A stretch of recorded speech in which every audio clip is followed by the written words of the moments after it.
उजाला live, खबरों का उजाला।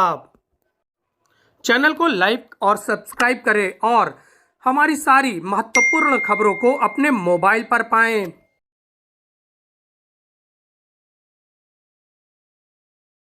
वाराणसी की ज्ञानवापी मामले में इलाहाबाद हाईकोर्ट से मुस्लिम पक्ष को बड़ा झटका लगा है। कोर्ट ने मुस्लिम पक्ष की सभी 5 याचिकाओं को खारिज कर दिया है। जस्टिस रोहित रंजन अग्रवाल की सिंगल बेंच ने आदेश पारित किया है। इसमें 1991 के मुकदमे की ट्रायल को मंजूरी भी दे दी गई है। 6 महीने में इस पूरे मामले की निचली अदालत में सुनवाई कर पूरी करने की आदेश भी इलाहाबाद हाईकोर्ट ने जारी किए हैं। मुस्लिम पक्ष ने दलील दी थी कि सिविल वाद प्लेसेस ऑफ वर्शिप एक्ट के संबंधित है, लेकिन इलाहाबाद हाईकोर्ट ने इसमें साफ तौर पर इनकार करते हुए उसकी याचिका को खारिज कर दिया है। इलाहाबाद हाईकोर्ट का कहना है कि 1991 में सर्वे हो चुका है, इसलिए इसे चैलेंज नहीं किया जा सकता। इसके साथ ही इलाहाबाद हाईकोर्ट ने कड़ा और बड़ा रुख अख्तियार करते हुए मुस्लिम पक्ष से यह भी कहा है कि अब इस तरह की अगर कोई भी याचिकाएं दाखिल की जाती हैं तो उसे बड़ा जुर्माना भी लगाया जाएगा। इलाहाबाद हाईकोर्ट ने 8 दिसंबर तक इस पूरे मामले की सुनवाई करने के बाद फैसले को सुरक्षित कर दिया था, जिसे आज दिया गया है। कुल 5 याचिकाओं पर इस मामले में सुनवाई चल रही थी और सभी को इलाहाबाद हाईकोर्ट ने खारिज कर दिया है। इन 5 याचिकाओं में 2 याचिकाएं सिविल वाद की पोषणीयता और 3 याचिकाएं एएसआई सर्वे आदेश के खिलाफ थी। 2 याचिकाओं में 1991 में वाराणसी की जिला अदालत में दायर मूल वाद की पोषणीयता को चुनौती दी गई थी। 3 याचिकाओं में अदालत के परिसर के सर्वे के आदेश को चुनौती दी गई थी। सारे मामलों को इलाहाबाद हाईकोर्ट ने खारिज कर दिया है।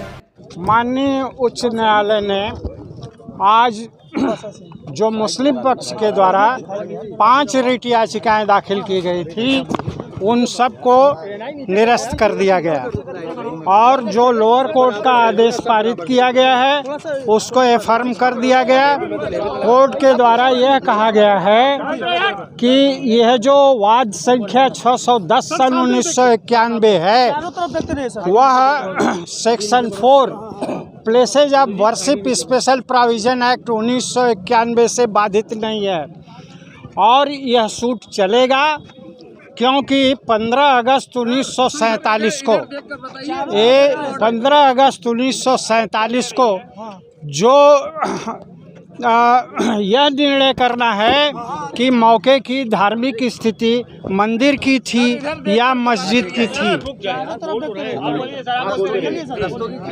इसके लिए माननीय उच्च न्यायालय ने यह आज कहा है कि किसी भी धार्मिक स्थल का डुअल धार्मिक स्वरूप नहीं हो सकता, या तो वह मंदिर का होगा या मस्जिद का होगा, लेकिन इसको निर्धारित करने के लिए साक्ष्य की आवश्यकता होगी और लोअर कोर्ट को डायरेक्ट किया कि इस पर साक्ष्य लें कि 15 अगस्त 1947 को उसकी धार्मिक स्थिति क्या थी। और यह भी निर्णित किया कि चूँकि इतने वर्ष हो गए हैं, यह वाद इतना विलंबित हुआ है, इसलिए लोअर कोर्ट को डायरेक्ट किया कि 6 महीने के अंदर इस केस को डिसाइड करें। यह भी कहा है कि यह केस 2 इंडिविजुअल के बीच में नहीं है, बल्कि यह नेशनल इम्पोर्टेंस का केस है और 2 बड़े समुदायों के बीच का केस है और इतना विलंब हो चुका है जो नेशनल हित में नहीं है।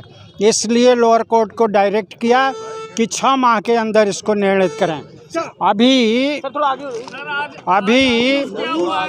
कोर्ट ने यह भी कहा कि एएसआई सर्वे का जो आदेश लोअर कोर्ट ने पारित किया है वह भी पुष्टिकृत किया जाता है और उस आदेश के अंतर्गत जो भी बिंदुओं पर एएसआई ने दूसरे केस में केस फाइल किया है, जो रिपोर्ट फाइल किया है वह सेम रिपोर्ट इस केस में भी फाइल की जाएगी और यह देखा जाएगा कि उस आदेश के अंतर्गत जो एफर्म हुआ है उसके अंतर्गत कोई सर्वे का कार्य अधूरा रह गया है तो उसको भी एएसआई पूर्ण करके और इस केस में अपनी रिपोर्ट दाखिल करेगी।